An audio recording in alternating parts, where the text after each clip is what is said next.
اعوذ باللہ السمیع العلیم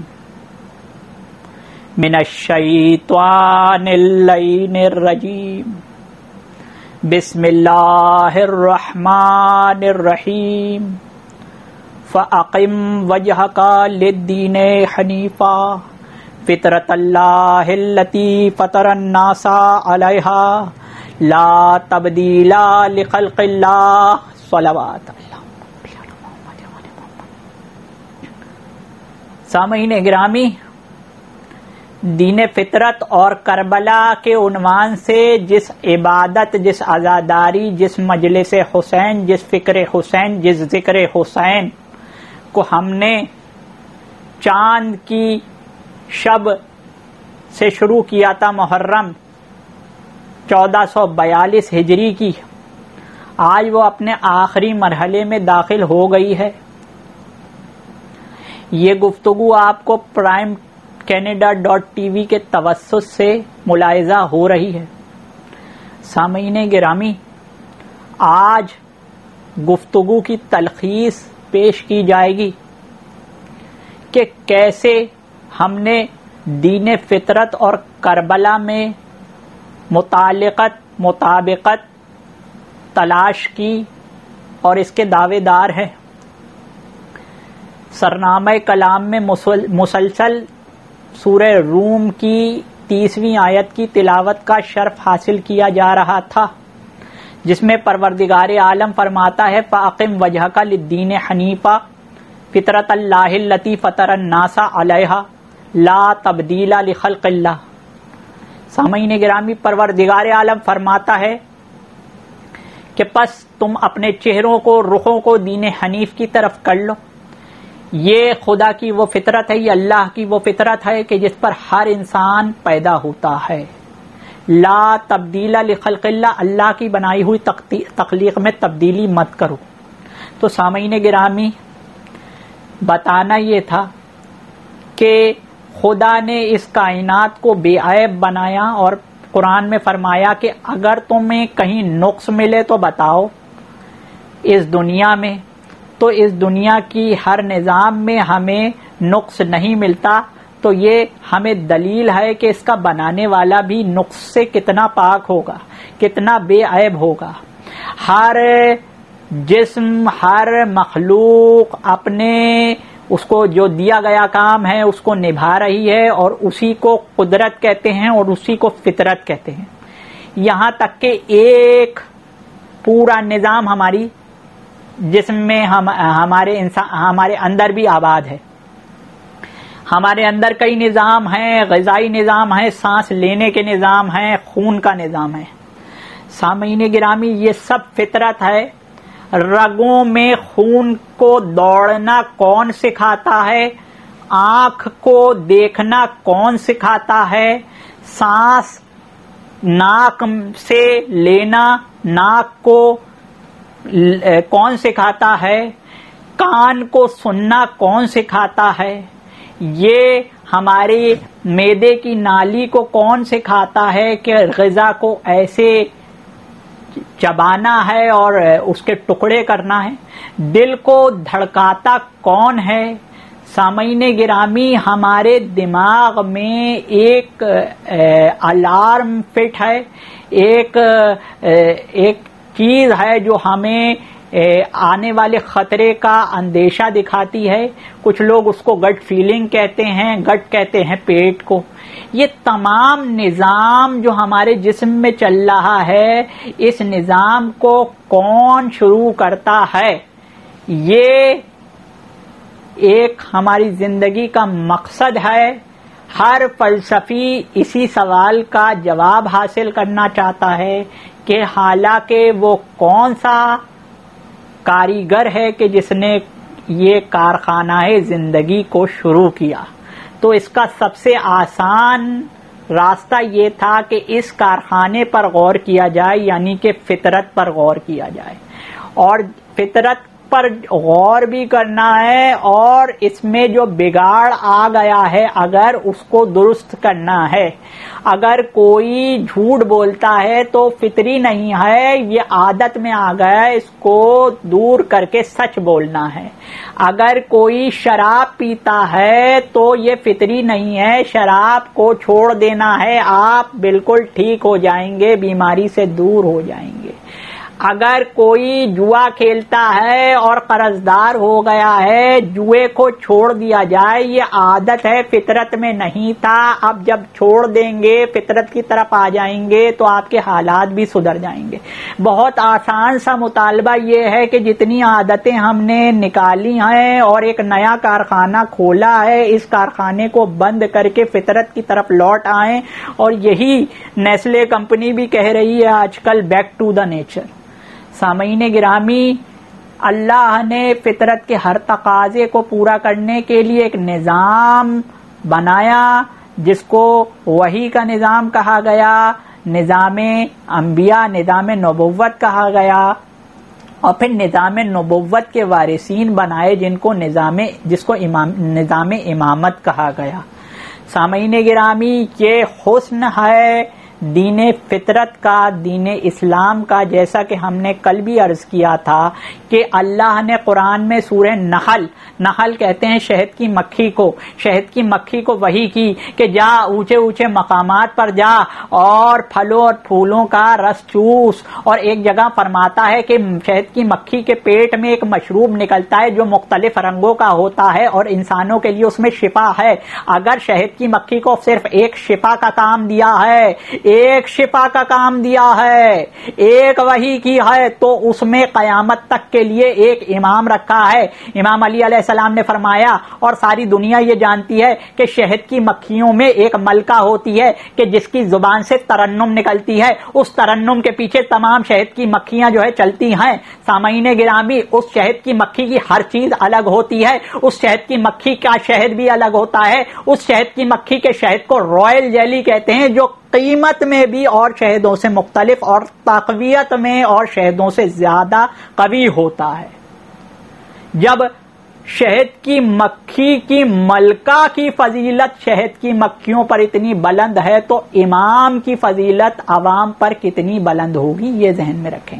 اور شہد کی مکھی پر ایک وحی کی، اور شہد کی مکھی کے پیٹ سے جو مشروب نکلتا اس کی شفا کچھ امراض کے لیے. قرآن شفا ہے، ازلی ابدی قرآن شفا ہے روحانی بیماریوں کے لیے. جس امت پر اللہ نے 6000 سے زیادہ آیات اتاری، اس امت میں اللہ نے امام نہیں رکھا، اور شہد کی مکھی جس پر ایک وحی کی اس پر قیامت تک کے لیے امام رکھ دیا. یہ بات کچھ سمجھ نہیں آتی، بلکہ قرآن میں فرماتا ہے یوم ندعو کل اناس بامامہم، ہم قیامت کے دن ہر ایک کو اس کے امام کے ساتھ بلائیں گے.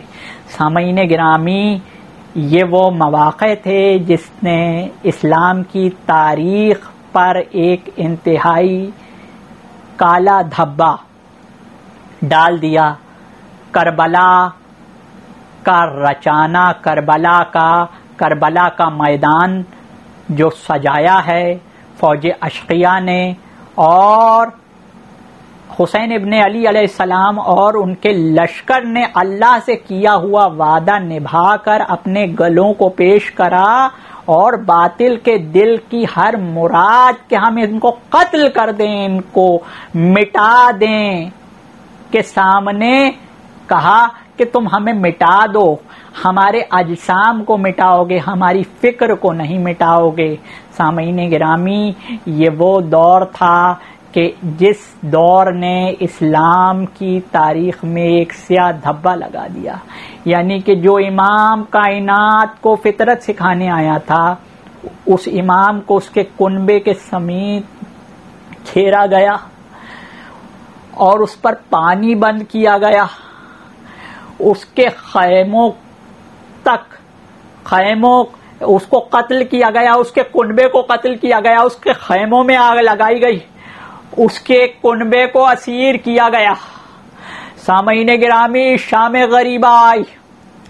سامعین گرامی ابن سیرین اہل سنت کے مفسر ہیں. وہ لکھتے ہیں کہ جس دن امام حسین ابن علی علیہ السلام شہید ہوئے، بیت المقدس کا جو پتھر اٹھایا جاتا اس کے نیچے تازہ خون ہوتا. سامعین گرامی اس کو گلدستہ اہل بیت میں طارق جمیل صاحب نے لکھا ہے اور اس کی سند بالکل صحیح ہے. سامعین گرامی اہل سنت کے ایک اور مفسر نے اس آیت کے جس میں فرماتا ہے اللہ کے سرکش قوم پہ نہ آسمان رویا نہ زمین رویا پر تفسیر کرتے ہوئے کہا کہ جب سرکش قوموں پر اگر آسمان زمین نہیں روتا، یہ اس بات کی دلیل ہے کہ اگر خدا والا کوئی شہید ہوگا، مظلوم شہید ہوگا، اس پر آسمان روئے گا. تو حسین ابن علی علیہ السلام کی شہادت جس دن ہوئی، دن میں اندھیرا ہو گیا، ستارے نکل آئے، آسمان پر سرخی آ گئی، اور مفسر کہتا ہے کہ یہ سرخی آسمان کا رونا تھی. زہری اہل سنت کے امام ہیں، وہ کہتے ہیں کہ آسمان یحییٰ علیہ السلام کے علاوہ رویا تو حسین ابن علی علیہ السلام پر رویا.